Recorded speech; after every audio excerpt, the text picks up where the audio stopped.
presentation stream. That will capture the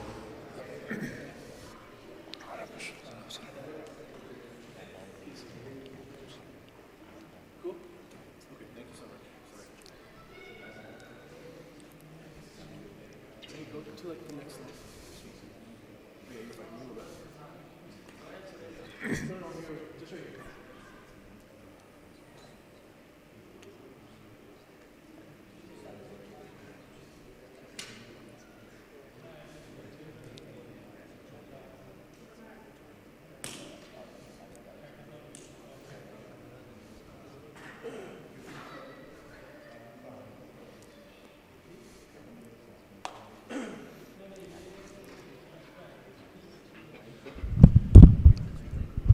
Assalamu alaikum. Okay, so once again, inshallah, the sisters can make their way to the main hall. We have the partition up. And for those who are wondering, yes, this is being streamed on Epic Masjid's YouTube channel. Alhamdulillah, so.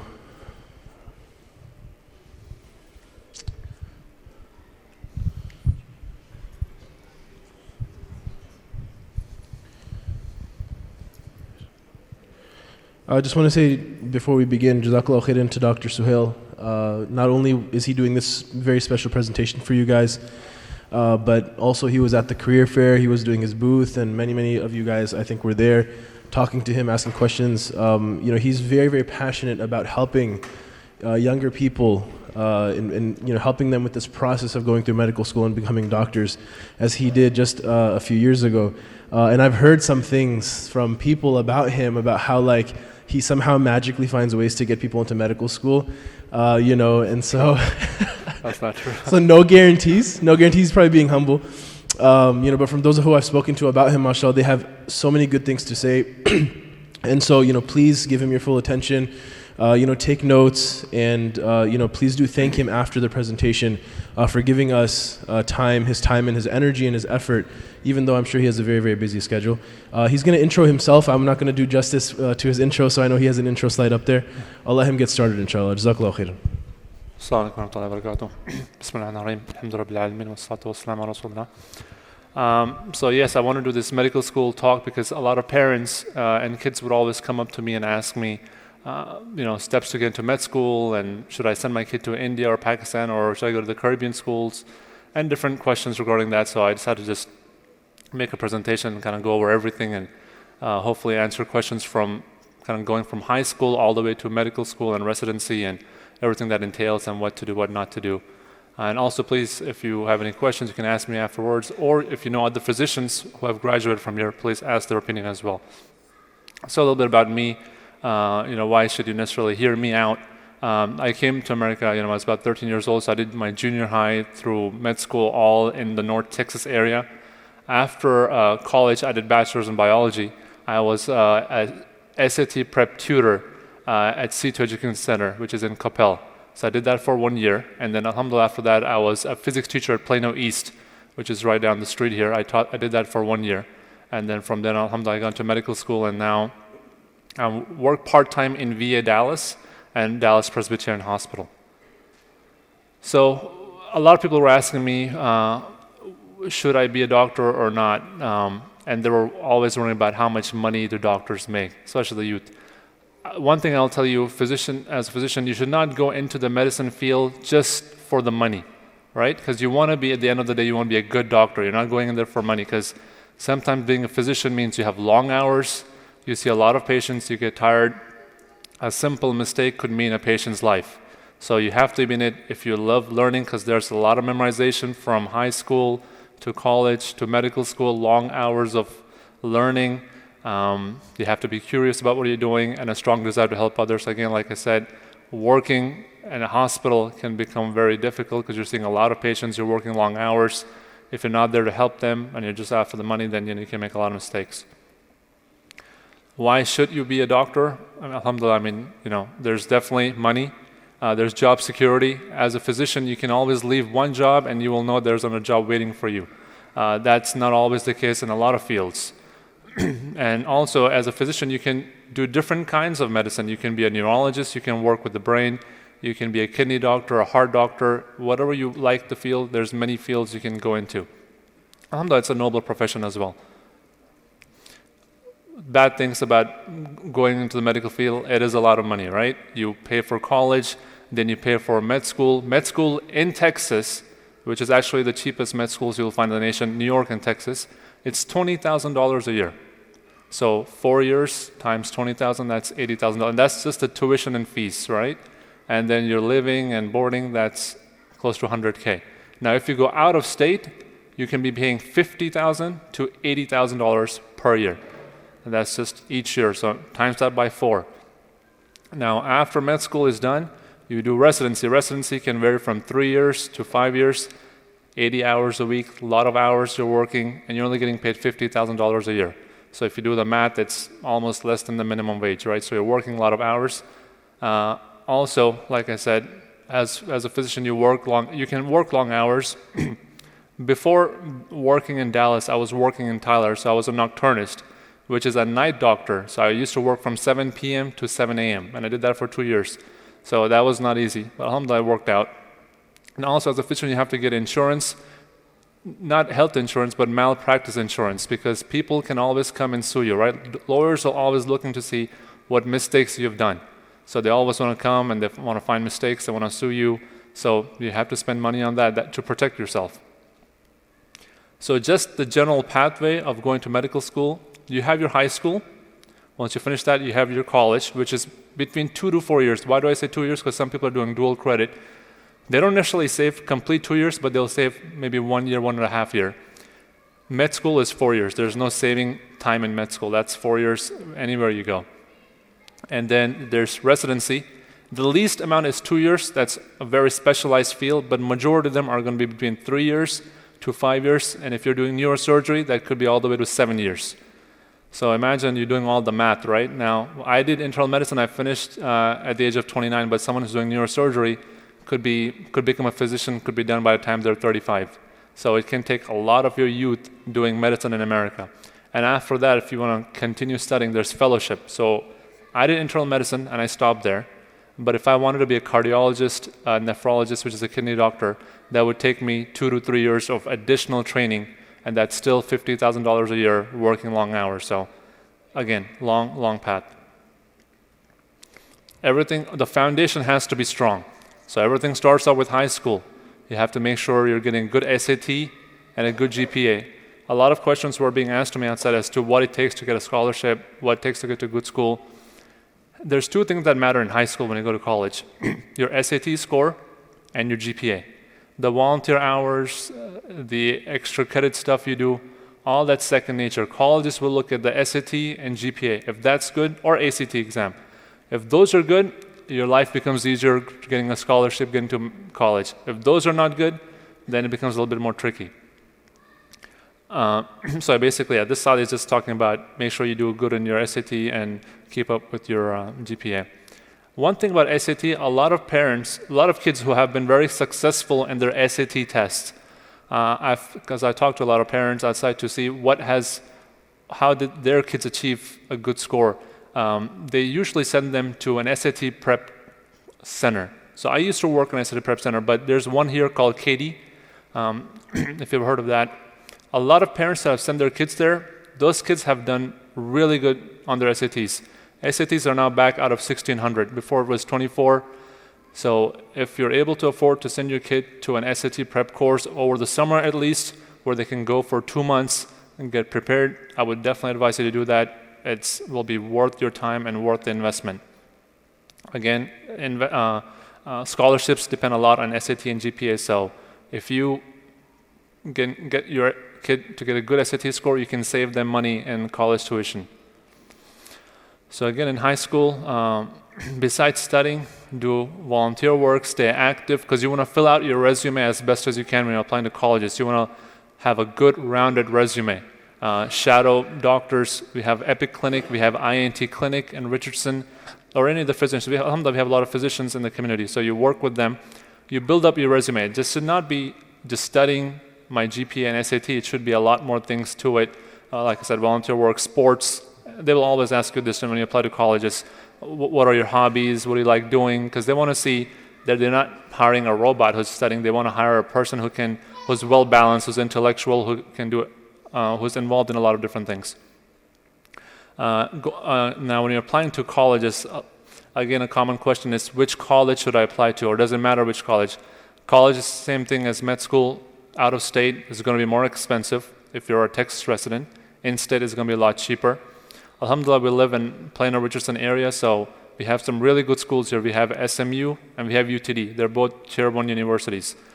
I went to UTD, and so college-wise, you can go to any college. It really, again, depends on your SAT, GPA, but you're blessed with 2 good schools in community. The reason I always say UTD and SMU is because it's close to home. So when kids go, they can live at home, they can go to colleges, they can come back. You save a lot of money with your tuition, with your housing expenses, your food expenses. And the other thing is that the parents can keep an eye on their kids to see what they're doing. If you're sending your kid out to UNT or this, out of state, then it's difficult to keep an eye on them because you don't know what they're doing, who they're hanging out with, are they really studying? What situation would I say it's okay to send your kid out? Those kids who are always studying. They have like a 3.9 GPA, 4 point plus. No matter where they are, they're going to study. And you know that. So in that case, I'd say, go ahead and send them. If they can get to Harvard or like an Ivy League school, fine, go ahead, because they've worked hard and they've proven themselves. But for everybody else, which is the majority, we don't usually have 3.9 GPAs, then I would say stay close to home where your parents can monitor you, because nowadays there's a lot going on in colleges that parents are not aware. A lot going on in high schools, parents don't know who your kids are hanging out with. College is such a thing where if you do good in college, the rest of your life becomes easy. If you do bad in college, the rest of your life can become very difficult. So college is what I like to call a do or die. You do good here, rest of life is great. Same thing in college, you work hard. There's a lot of research opportunities. Make sure you do volunteer work, shadow other doctors. And in the end, and especially in colleges, you need to be closer to your professors, because at the end of the day, you'll need letters of recommendation when you're applying to jobs, your medical schools, all that comes. And then also, so be active in colleges. That's pretty much so. GPA, and then the end of the college year, you'll take your MCAT scores when you're applying to med schools. So those are the 2 things they look at. So when you're applying to colleges, they look at SAT score, GPA. When you're applying to med school, GPA and MCAT score. If these 2 things are good, they can overlook everything else. But if these 2 things are bad, they're really going to scrutinize everything else. What major to take in college? There's not really a major you have to take. There's no pre-med major, right? You always hear, I'm a pre-med. There's no such thing as a pre-med major. You can pick any field you want. You can do electrical engineering, you can do foreign languages, you can do law, whatever, forensics, you can do finance. In order to get to a med school, you just have to take 10 courses, like biology 1 and 2, chemistry 1 and 2, physics 1 and 2, organic chemistry, and like statistics. So these are the 10 courses the med schools require you to take. There's no major requirement, like you have to have this major to get into college. You can pick any major. I did biology. That's the one major I would tell you to avoid. Don't do biology. Because after doing biology, I realized it's a completely useless degree. Because one thing you need to know, you should always have a backup. If, God forbid, you don't get into medical school and you don't want to pursue pharmacy school, you should have a major that prepares you for life, prepares you, okay, I can do a master's in finance and pursue that field, or electrical engineering, I can do that as a backup. But with biology, the only thing, even if you do a master's, you're only going to end up becoming a teacher or do research. And research is long hours, less pay. So don't do biology. Anything else besides that, psychology also I would not recommend, unless if you really love that field, do a minor in psychology or do a minor in biology if you really want to pursue that field. But I would not major in these 2 fields. Besides that, do anything else, and then you should be fine. We'll get to the 7-year programs in a bit. Most of your colleges will have a health professions advisory committee. UTD has this. So since freshman year, you can go to this committee. They have their own separate office, and they can guide you to how to get to med school, not what courses to take, but how to study. If there's any programs you can apply for internships, you can go through them, strengthen your resume skills, your interview skills. This is the place to go.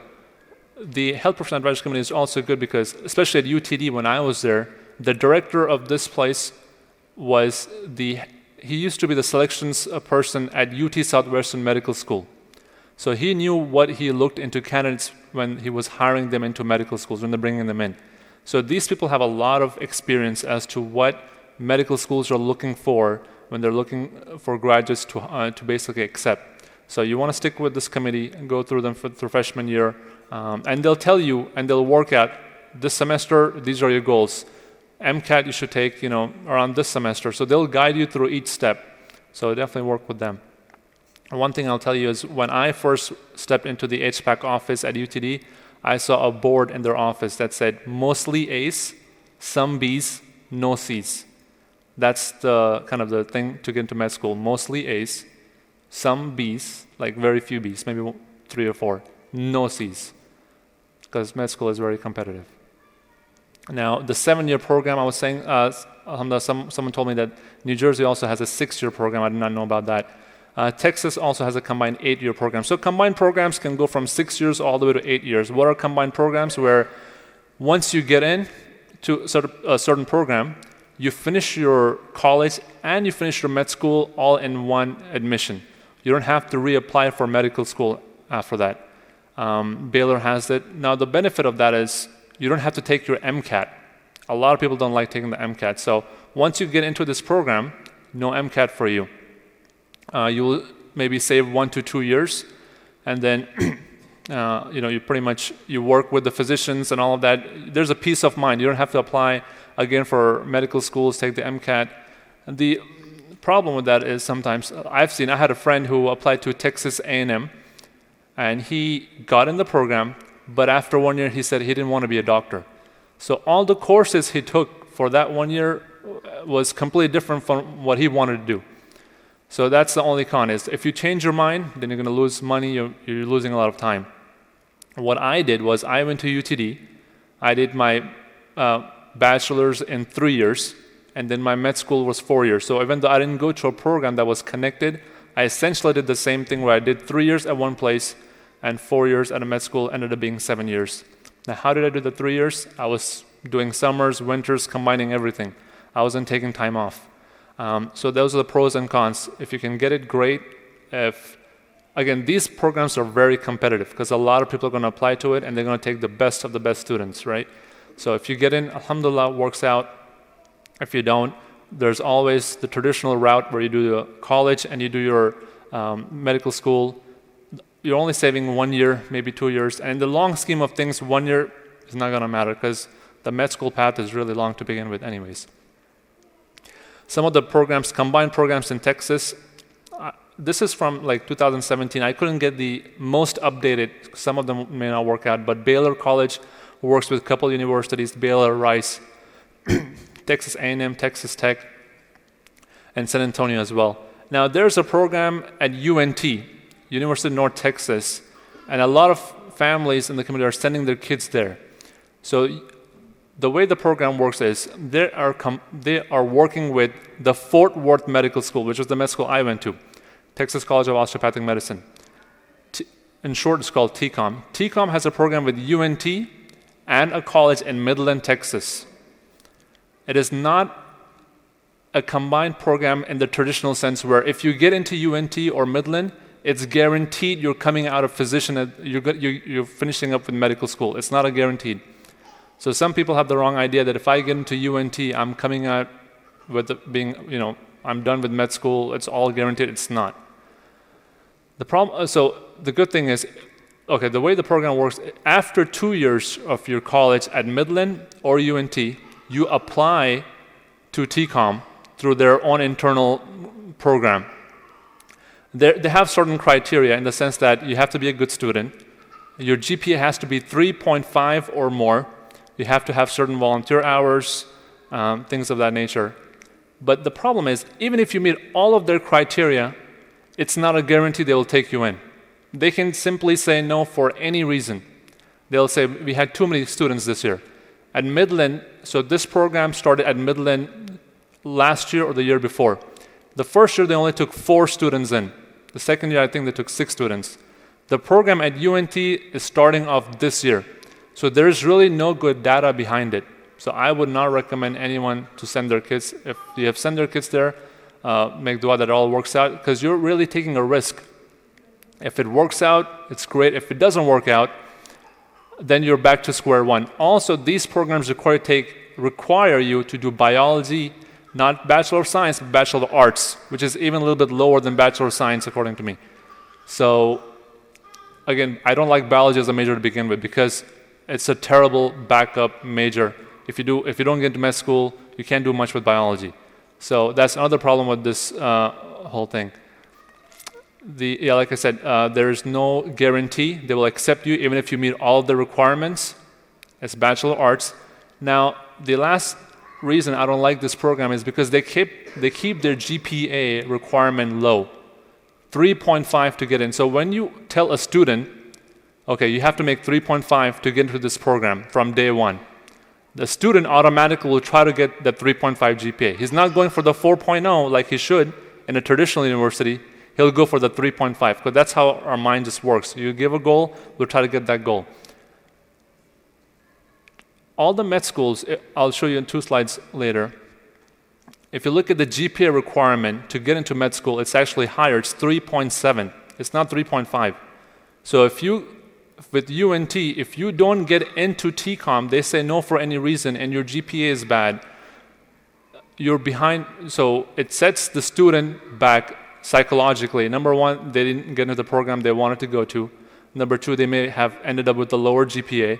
So they're starting off below all the other students. Yes, now they can start studying for the MCAT and go in, but they were not planning to do all this all along. So I would not recommend UNT, but people can, because it's taking a chance, it's not a guarantee. Whereas the other programs, they have a system in place, and UNT is subjective. They can say no for any reason. Maybe they took too many Asian people one year. They're like, you know what, we can only take 10 people, and you're number 11th, and we don't want to take you. So that's the problem with that program.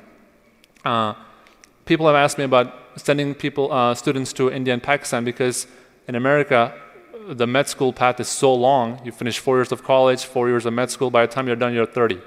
Whereas in India and Pakistan, if you send your kids there, after high school, they go there and it's a 5-year program. College, med school, everything combined 5 years.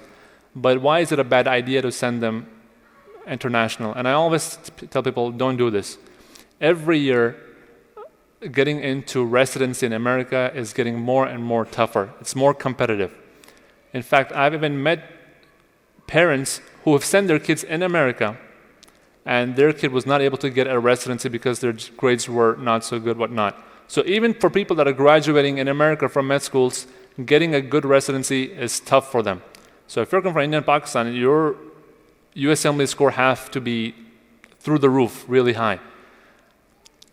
Residencies don't want to take a lot of international students because they don't want to be the program that takes a lot of international. It just makes them look bad. I was the chief resident at my over there. This was in Tyler, and I was doing my residency there. I was part of the admissions committee there. The program director told me that he did not want to take a lot of international students. It makes the programs look bad.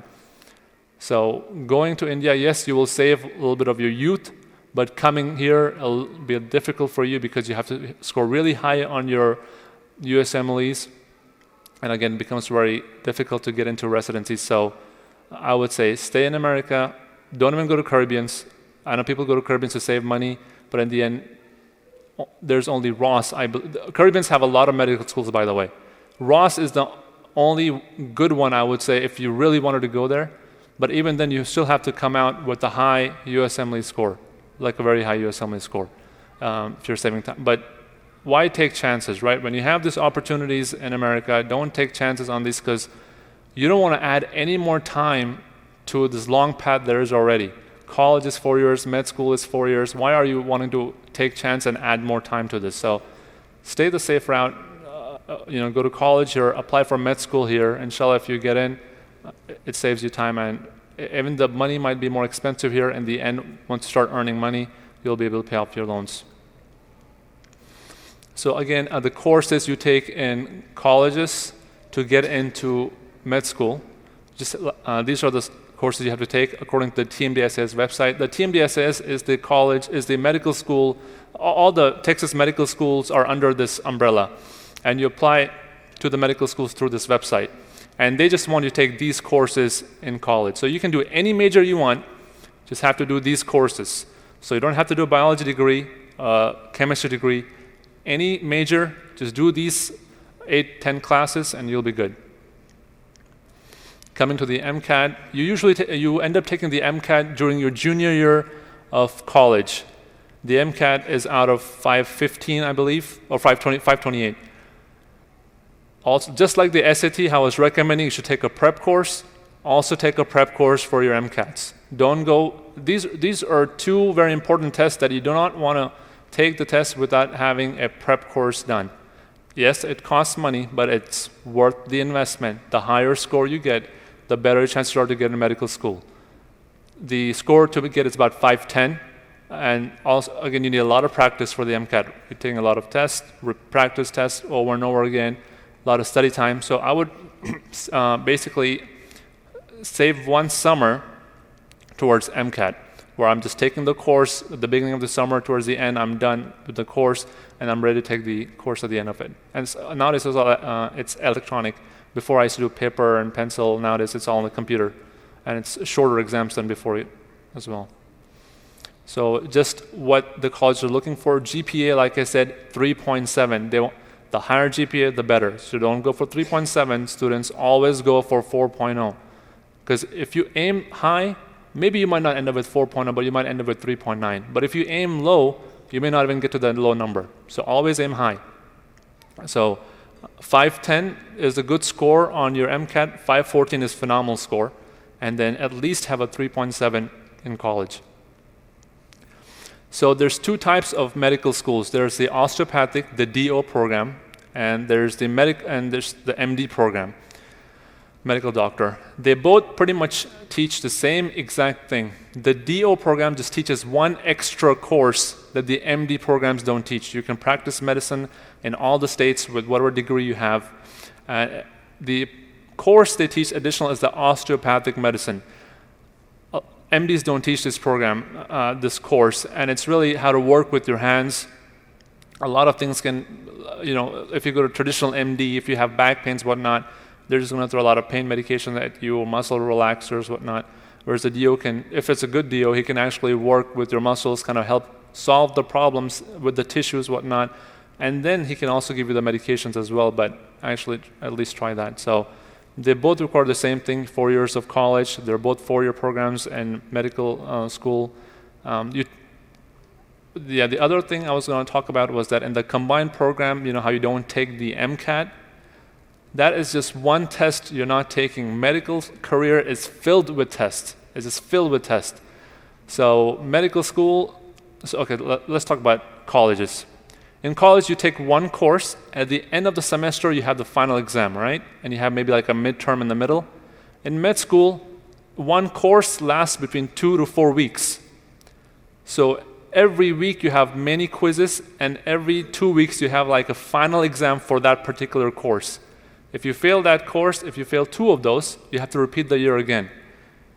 So that's why it's very important that don't look at MCAT and be like, oh, if I don't do this examination, the rest will be easy for me. Your medical career is just filled with tests and quizzes. As a physician right now, I did my board exam in 2016. Every 10 years, I have to take a board exam. So just because I'm a doctor doesn't mean I'm done, because then you'll have bad practice. So they make sure that the doctors are actually practicing right medicine. Every 10 years, they keep on taking the test. Now that's because I'm in internal medicine. Let's say if I'm specialized in multiple things, all those multiple fields, they have their own separate board exam. So there could be a doctor who specializes in 4 different things, and he's taking 4 different examinations every 10 years. So trust me, MCAT is just one test. There's many, many, many tests and quizzes throughout the MD and DO school. So basically, what does a physician do? Someone asked me that earlier.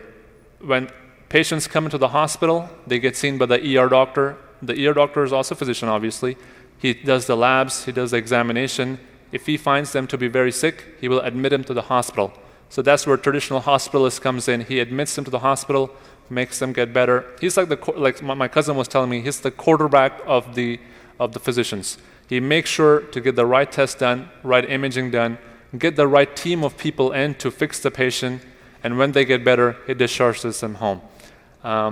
You're ordering labs and imaging. You don't physically take the patient or take their blood. The nurses will do it for you. The technicians will do all that for you. Now, unless you're one of the unlucky ones that end up in New York residency programs, they might make you do, stroll the patient down to get the imaging done. You will have to get your own labs done with the patient. So they will make you work in New York. But everywhere else, it's very nice. You just put the orders in. The nurses will take care of the rest. So again, just what is DO versus MD? The same thing. Everything is the same. And in fact, they are thinking of merging the DO and MD residencies. So the med schools will still be separate. Right now, the DO and MD residencies are separate too, but they're thinking of merging the residencies so that would have more slots opening for everybody. So really, the only thing with DO is they just teach one extra course. It's exactly the same thing. You get paid the exact same amount. How much does a medical school cost? Again, if you're in the state, and Texas is one of the good states to be in, so say alhamdulillah. In Texas, it's $20,000 a year. That's just tuition and fees. That's not housing expenses, that's not food, that's tuition and fees. If you go out of state, anywhere from $50,000 to $80,000. I remember I had an interview from Virginia, and when I looked at the website, it was like $70,000. I said, you know what, give that spot to somebody else. I'm not even gonna go to that, that was just way too much money. Are there scholarships available? Yes. There's always the armed forces. There's some medical schools do have primary care and rural scholarships where you promise them that after I finish med school, I'll work in a rural area, like let's say Midland, Texas, or somewhere for X amount of time, and they'll maybe save, and they'll give you a scholarship based on that, so that'll save you money. While you're in med school is very different than colleges. Colleges, you can get a lot of scholarships. Med school is anything but that. It's very difficult to get scholarships, but there are some scholarships available to you in med school. Not the first year, but if you do really good that first year, some med schools do have grades-based scholarship. It's not a lot of money, but anything is good, right? I did not pay for med school. Well, I paid for med school, but I did not take any loans. And how did I do that? Alhamdulillah, in college, I got grants and scholarships, so I didn't have to pay for college. After college was done, I finished it in 3 years. I worked 1 year as an SAT prep tutor. I worked 1 year as a physics teacher at Plano East. I saved up every penny I could get. I wasn't eating outside, maybe once in a while with my buddies. I wasn't going out there watching movies. I wasn't wasting a single dime. All the money I could get, I saved it. Alhamdulillah to my parents. I stayed with them. Also, this is the other point. Don't always be in a rush to leave your house as soon as you can. If you can stay with your parents during college, please do. It will save you and your family a lot of money with, boarding expenses, food expenses. It works for you because you save money. It also works for your parents because they have you there. They get to see you, that they make sure you're studying. It works out for both of you guys. So yeah, I saved every penny I could get. Obviously, I stayed with my parents, so they paid for, they were paying the rent, the food, gas, everything. So I saved all that money. So alhamdulillah, I saved up close to $60,000. And when I went to med school, alhamdulillah, I was blessed with some scholarships there. So when I came out of it, I had like $15 left in my bank account, but alhamdulillah, there was no loans. Everything was paid off. The other good thing here, which I didn't have back in the day, is something called a continuous charity. It is an organization in Irving, Texas. What they're doing is they're setting up education scholarships for students, for needy students. You have to demonstrate that, I don't think it's needy, it's for students. You have to demonstrate a good GPA, good character. They have to know that you have a good plan in place to succeed in life. Like you're going to, you're doing engineering and you have a plan. I'm going to go to this school. After this, I'm going to get a certain job, medical school, pharmacy school, whatever it may be. After you graduate, they do have a little, like a commitment that once you're able to pay them back, you need to pay them back. It's not like they're going to come and sue you if you don't pay them back, but it's just like a goodwill kind of thing.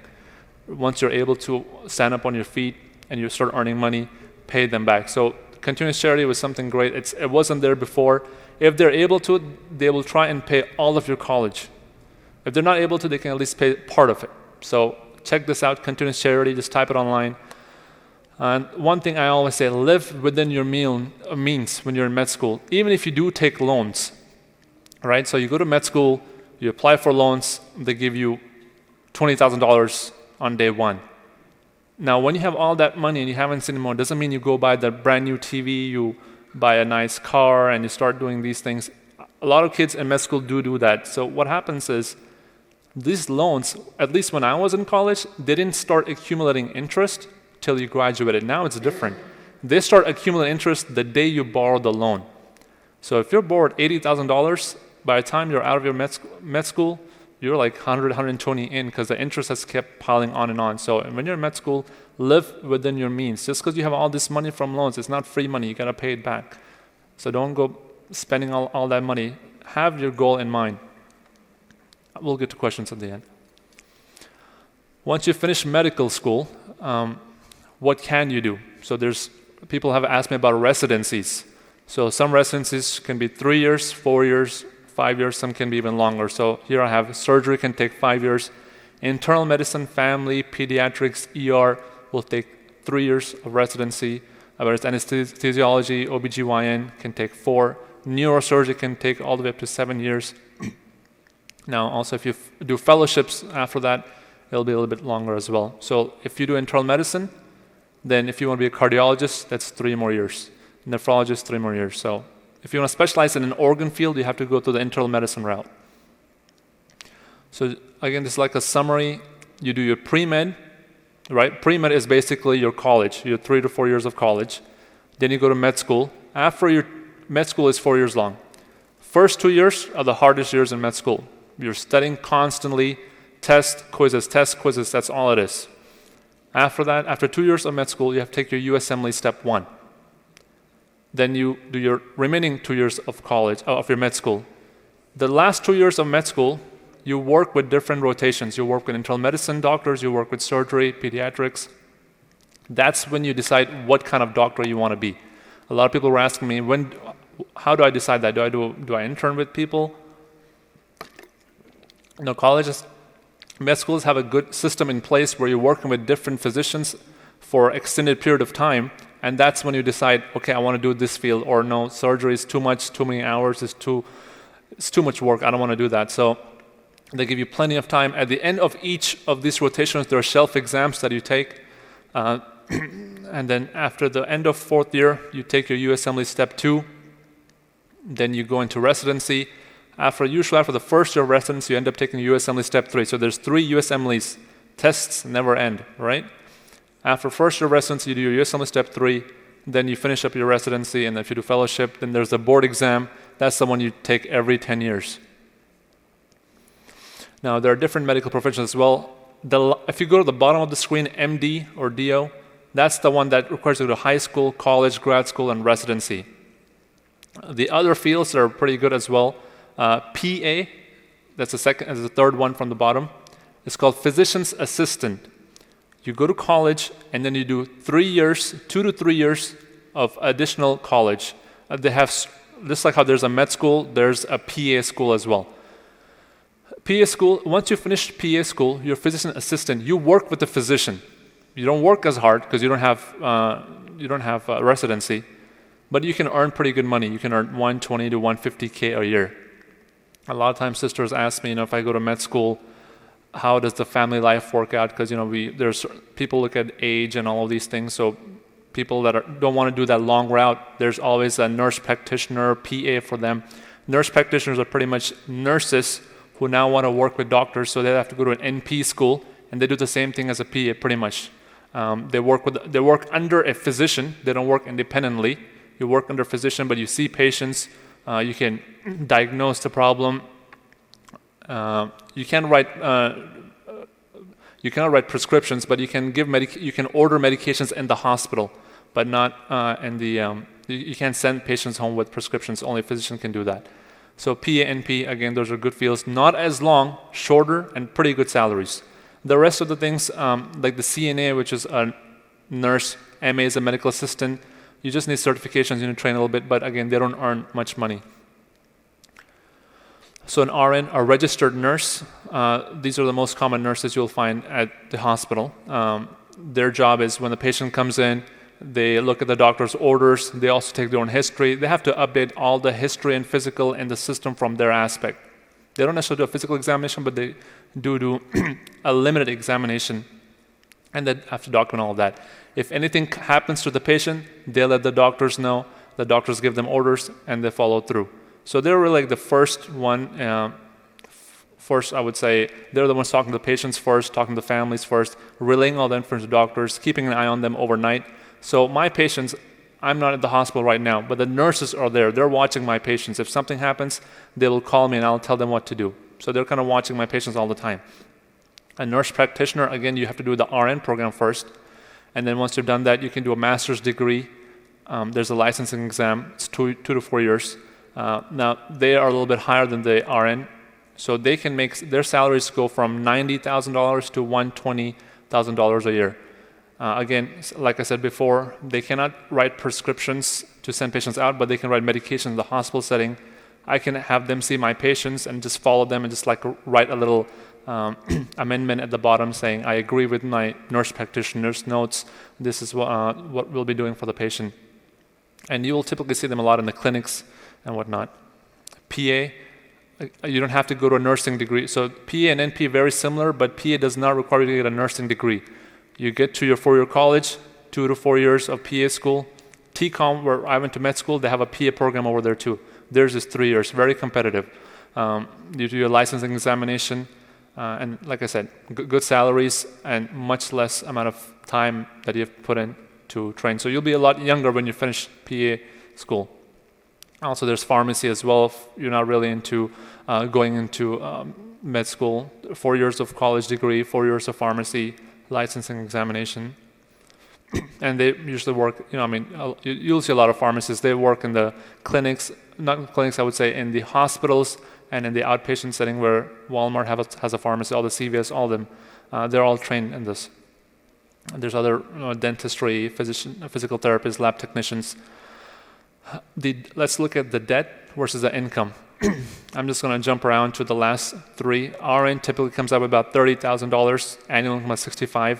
Nurse practitioner and PA, their income is about $90,000. If you're a good PA, you can make all the, or NP, you can make all the way to $120,000. MD, this is like the bare minimum I put down there, $190,000. Really, their incomes in Dallas can go from $200K to, like I was saying, $500K. And if you're a neurosurgeon, you could make, up to $1 million. So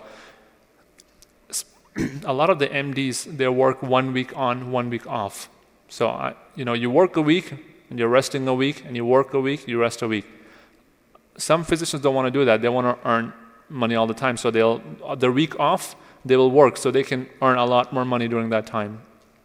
So yes, the debt you accumulate going to med school is a lot. But then also you do earn a lot more money. It depends on what you do and how much you work, what kind of lifestyle you have. So you have to balance that. How much I'm working, what my lifestyle is going to be. Now, tips to be successful. Number 2 is always hard work, right? You have to work hard. There's just no second thoughts about it. But me personally, when anybody comes to me and tells me, hey man, what should I do to be good at what I'm doing? Number 1 is always religion. It's always religion. You have to work hard. That's 2. But you have to be good with your prayers, good to your parents. Get as much dua as you can from your parents. And I've told this to so many kids. They're probably like, oh my God, he's saying the same thing again. But the dua of the parents can take you where even hard work cannot take you. I've come across many situations in my life where, let's say, for example, I was in Tyler, I was working a night shift. I was working from 7 p.m. to 7 a.m. And there's 2 doctors on call. So both of us are rotating calls. I was the one initially who was taking the floor calls, and he was the one taking floor calls after 1 a.m. A patient ended up dying around 2 a.m., and that doctor got sued. But it could have easily been that patient could have died an hour or 2 earlier, or I could have been on the other end of the call, and I could have been part of that. So successful, just becoming a physician doesn't mean you're successful, right? Our goal is to be good doctors, not to get into medical school. And to be a good doctor, you need a lot of things: hard work, being religious, getting as much du'as as you can, and keep working hard. And always know that as a physician, you have to have the best interest of the patient. Even if, let's say, I have an event that day and I'm seeing the patient, I shouldn't hurry through that just to make that event. My priority is that patient, because his life depends in my hands. I can give him the right medication, the wrong medication. There's many times when no one has seen a certain things on the patient, and I'm the first one to catch it, and I do a certain test, and I find that this is what's wrong with the patient. But if I was negligent, I would have missed it. The patient's family probably wouldn't have even known what was wrong with the patient, and he would have just ended up dying away or whatnot. So as a physician, there's a lot of responsibility that comes of doing good work, hard work, making sure you're doing the right things and having the right intentions.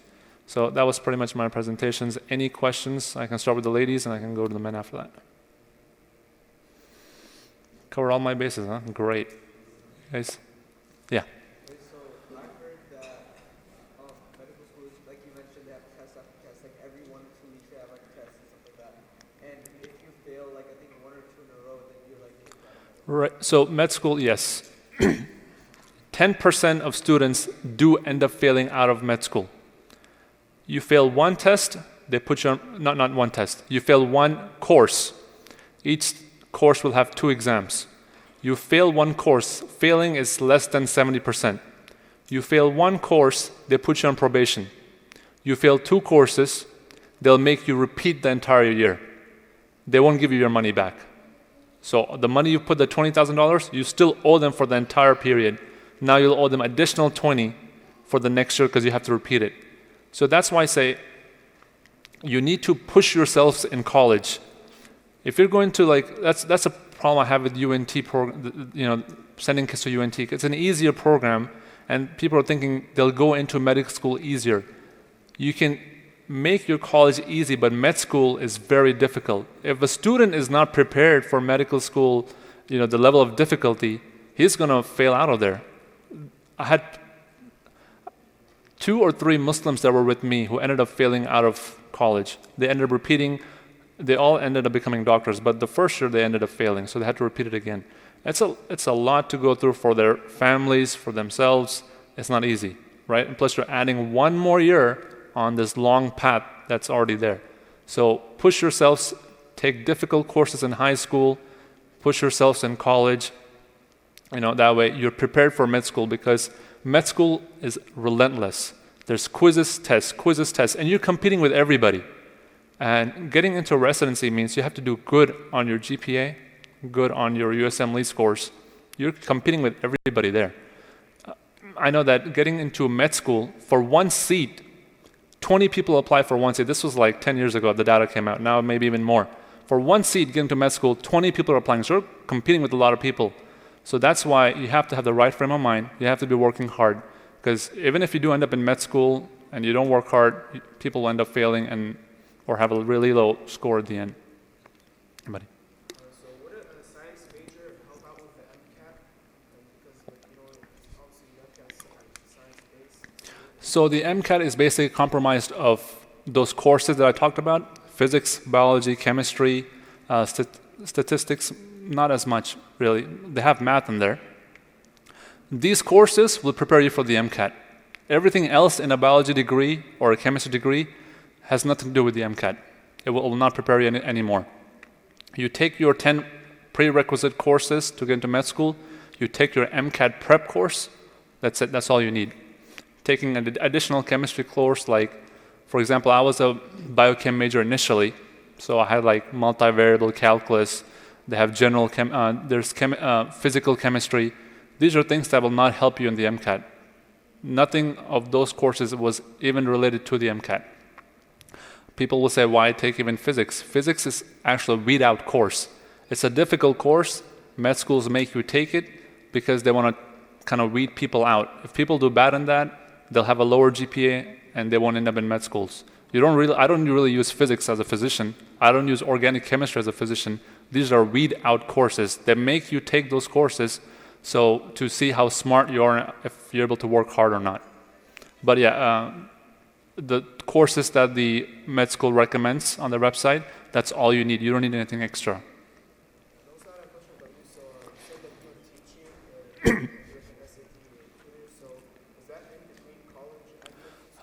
No, that was between college and med school. So I finished college in 3 years. Then I was an SAT prep tutor for 1 year, and then a physics teacher for 1 year. And so I worked for 2 years between college and med school. That's how I saved the money. I mean, I didn't plan it that way. Allah subhanahu wa ta'ala did. Alhamdulillah, it worked out. 2 years off. Any questions? Yes.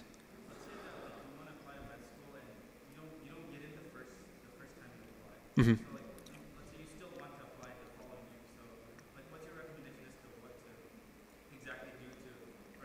So if you didn't get into med school the first time, the problem is either your MCAT or your interview skills. So I had a friend who applied to med school the first time. He got interviews at 5 places. That means his scores were great, but he got rejected from all 5. They said no because his interview skills were bad. So the GP and MCAT can bring you to the table, but when you're in front of the person, that's the interview part. You have to be, if you're looking down and you're not looking at them, they'll feel like something's wrong here. You need to be confident. So again, going back to your question, if it doesn't work the first time, you try again. If that's really what you want to do, you try again. But also, that's why I always tell you is have a good backup plan. If med school doesn't work out, for some people it may not work out. You should always have a good backup plan. If I can't get into, for example, UTD, they have great majors. One is health studies. Healthcare. They have healthcare management, exactly, and you can do masters in that. So these are things that if med school doesn't work out, even if it does work out, you have your own clinic, you have extra experience. Now you can utilize to run your clinic, or you can run nursing homes with that if you're doing it in med school. Whereas a biology degree, you can't do anything with that. It's completely useless. Or if you've done like a major in business, for example, running a clinic, running efficiently, it's all about money in the end, right? All the CEOs that run the hospitals, they're not physicians. They've done healthcare management, they've done business. That's how they're the ones making all the money. The doctors are actually they're actually not making all that money. It's all the CEOs and all the CFOs, and they're not really physicians. Maybe once in a while they might be a physician, but majority of them have done a different major, and trust me, none of them are biology majors. That's guaranteed. Any other questions? Yeah.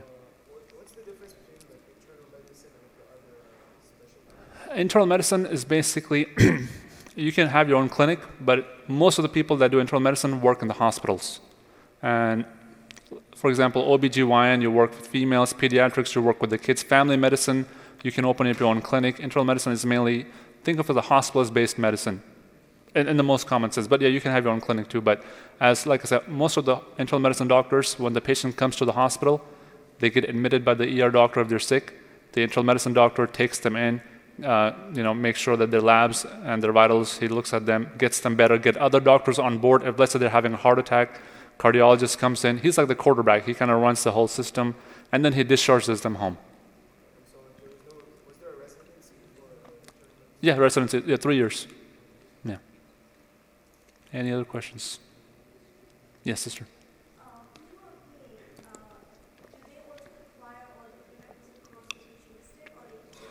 No, PA don't require all those courses. Actually, what you should do is, if someone is interested in the PA school, look at the requirements for the PA school. I just actually went, that was for the medical school requirement.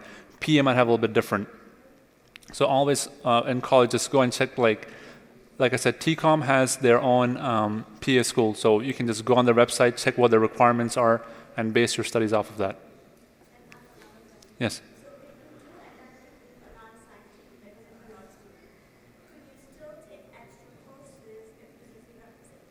Yes. Yeah, people can be in college as long as they want, as many courses they want to take. College is happy to take your money. But yeah, you can do that. Yes. Yeah, I'm just answering questions. I'm done. Sure.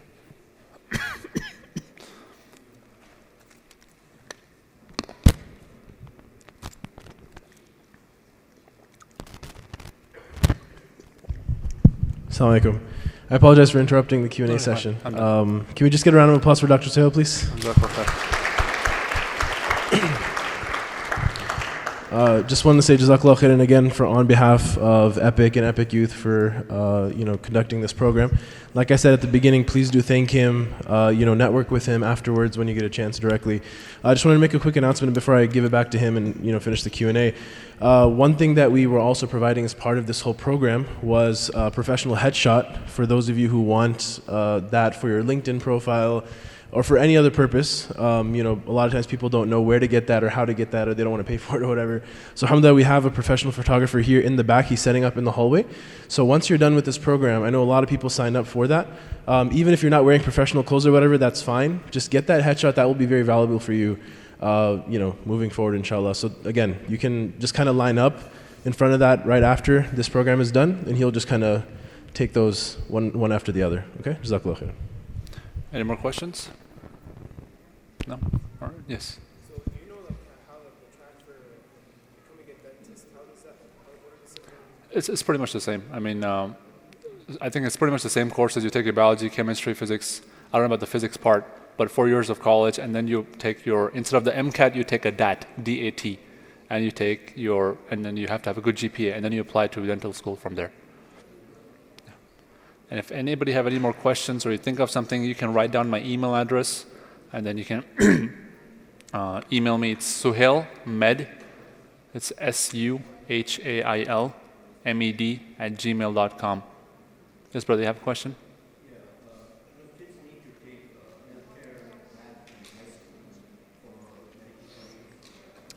No, if your high school is offering, whatever your high school is offering for healthcare related stuff, just take it. It'll be additional experience for them. But that med school doesn't look at high school. Med school only looks at colleges. So if you have a bad GPA in high school, it's a good thing because med school is not going to look at that. So the college will look at high school, med school will look at college. Now, unless if you're like a national merit scholar or something amazing like that, then yeah, that's a great thing to put on your resume. That will always make you stand out. What's that?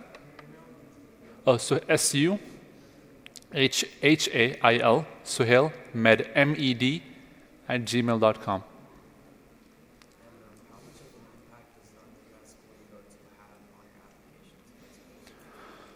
Which school you go to? I mean, so let's say if someone goes to Harvard and let's say someone goes to UTD. The only time Harvard would make you stand out is let's say you guys end up with the both of the same GP and the same MCAT. Then the med school will take the guy from Harvard. Or maybe even if you have maybe like a point more. But at the end of the day, which college you go to doesn't necessarily matter unless you go to an Ivy League school, like I said, which makes it more competitive for you. It's all about your GPA and your MCAT or SAT scores.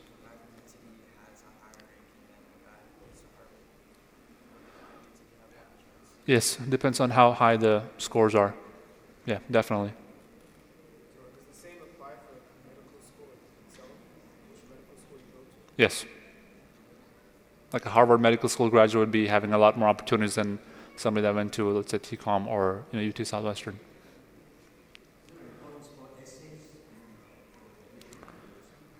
Yeah, everything is important. The most important thing is your GPA and MCAT. If those are good, your essay can be okay, and you'll still get in. But if those two are not good, then the essay has to be really good. The volunteer hours has to be really good. Your extracurricular activities have to be really good. The letters of recommendation have to be really good. But first thing is always GPA and your MCAT or GPA and SAT. If those are good, everything else can be so-so and you'll still make it in. Yes?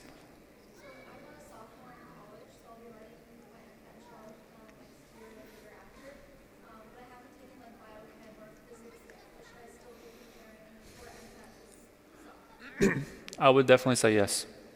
Not the biochem, the physics part. Because you don't want to take your MCAT that has biology, chemistry, physics, and not have taken the physics class. It puts you a step below your other competitors. So take your physics, do good in that, and it'll be easier for you when you're doing your MCAT practice tests and all of that. You will use that experience in that. You can always do it because I took OChem. I didn't take OChem 2, but I took my MCAT, but I felt like my competitors had a more of an advantage when I did that. So it's better to take the prerequisites and then take your prep courses for the MCAT. Are we good? Jazakallah khair. Thank you so much.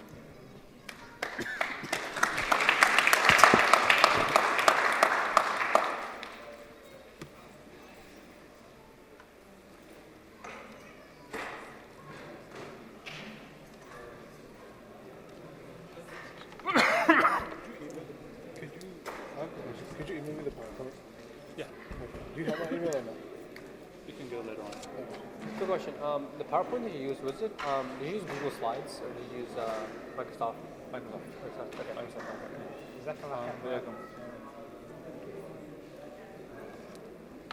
Hopefully I answered your question. Very, very clear. Very clear. Yeah. Questions are very clear. Anything else you can It's a presentation for others to pass it. Yeah, sure. I can. Anybody that needs it. Plus, my email is better. I mean, they'll read the presentation, but they won't get the message. So, if they have any questions, and I can always meet with you guys. I actually live right here, so I can. So anytime you have any questions, let me know. Thank you. Said something about interviews.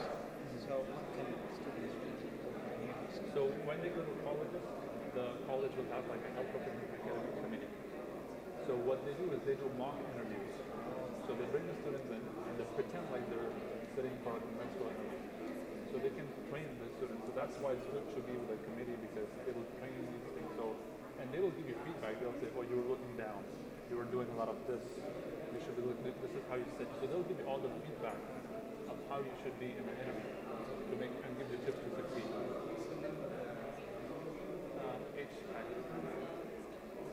Health Professions Advisory Committee. Each college will have that. Yeah. Jazakallah for lonely. No, just hit all the points. Just one question. You said that the residency, scoring a residency is getting harder and harder, right? What separates one from the other? Like how do they, is it just high GPA or high grade and that's What about it? makes Or? you get into residency is your U.S. Assembly scores Right. and your GPA. That what sets you. And if you're an American graduate, these are the top three things. Yeah. If you're Caribbean and if you're Indian and Pakistan, you have to have a U.S. Assembly score of 250. Very high. Like you will find some cases people will say, "Oh, I had 220 and I got in," but they're like not the norm. You know, Right. Allah subhanahu wa ta'ala, like got it done and got it. But most of them 250 or more. But we're not at a point where scoring residency is even harder, even after getting those three benchmarks. Yes, it is because what's happening is every year medical school is increasing in size. Right. And they're doing that because it's a lot more money, right? They're $20,000 or $50,000 per kid as business right there. Yeah. But residencies, they're actually sometimes staying the same or shrinking. My residency started with 18 kids. Now they have 12 kids coming every year. So they've cut down 6 seats. But med school is still, my med school has increased by 20 or like 40 or 60 seats. So American graduates are having to compete harder and harder to get into those seats. Okay. So that's what's happening. Because I think there was somebody from UT Southwestern, and she said that they got 5,000 applications, and they only select 120. Yeah, that's how. That's exactly how it works. I think same thing happened with my residency. We did the math. It turned out that from the beginning till the end, when I got in, it was less than like 2% for me to get into that residency, even though it was a little bit out of the city. But that's how competitive it is. Because out of all the people that apply, it's like about 1 to 2% actually get a residency. Yeah. From the beginning of college all the way to. Yeah, because at this point we were wondering, is it a path we want to go down the road or not? But Jazakallah, man. Thank you. Your hobbies, right? I remember I took your Quran one time. Yes. 5 minutes. Inshallah, we'll continue.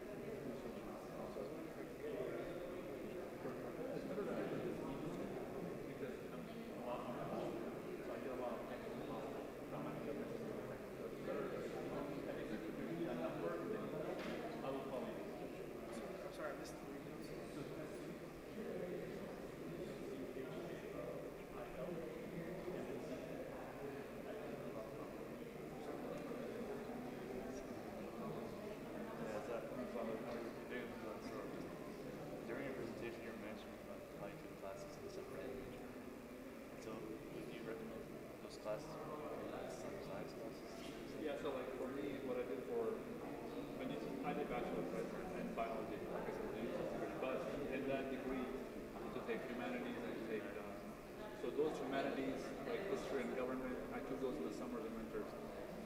summarize it like biology 1 or biology 2. So biology 1 and But is that okay from the med school perspective? Because like let's say if you take on like as long as you're doing it with a 4-year program, they're fine. right. So what happens if you do this over classes in like a community You can do that, but don't make sure not to do the science courses at a community college. You can do your, like I did arts, government, philosophy, or humanities at Richland College. Because but I'm not going to take my calculus, my biology, my chemistry, my physics, my biochem. I'm not going to do that over there. Because med school will look at very quickly course at. Because if you do it over there, then they know, okay, that grade is 4.0, but it's really not that great. This guy, he does a better place. So us is better to keep all the time scores on university campus. yeah, you can do that, but like I said, these extra courses that will make the charge because usually they charge a lot more money. Do it at Richland, like your arts, government, history. Those things don't matter in the long run. So do them in Richland. So you have to be smart business-wise too, right? Like where to take those courses. So ready? All right. You remember? I do. Your face is very similar. Without the beard. Without the beard, yeah. Yes. From Richardson. Yes. I was thinking about another person. Yeah, I remember we went to with John advice. We did. Thank you so much. I didn't get it. Inshallah, I will coordinate that. Inshallah, take it. Yeah, I remember you too. You were in college now? Yeah, UTD. Yeah. So first year, so I just had a couple of questions. I'm doing biomedical engineering as a major. I know you mentioned in your presentation it doesn't matter what major you choose, but I know that for certain biomedical engineering, It's also called med school like diversity. They like people who are electrical, biomedical engineers. They like that. They don't want all biology majors. They want diversity. A lot of people will, even though I said they don't do biology, a lot of people will end up doing biology. I know a lot of people doing that. So they'll end up doing that. But med school doesn't want that. So yes, it's difficult, but I would say stick with it because the more you're back, it's way back up. Med school is more that you have to do. Secondly, the major application looks great. Okay, this guy didn't do biology. Med schools are not stupid. They know exactly what a biology degree is versus a chemical degree or bio, what a degree is. So they know this is a harder degree to do. So this one is not really low, but it's much makes your class look better. Okay. Because that's all gonna be my next question. Like, what if I end up making like 3.7, 3.8 instead of like I could probably make a 3.7, 3.8 is fine, but yeah, that's what I did. You can compromise me. Okay, that's the most. So 3.7 and up to but the MCAT is really good. So meaning 5, 10 or 1. That should be your goal. I mean, your goal should be. My goal should be like 520 plus. Exactly. The goal should be the highest. I'm going to get everything there is. Because if you aim high, you might not get the highest one, but you'll be somewhere close to it. Yeah. If you aim at like 5 or 10, you might get 5 or 5. Exactly. So always aim high.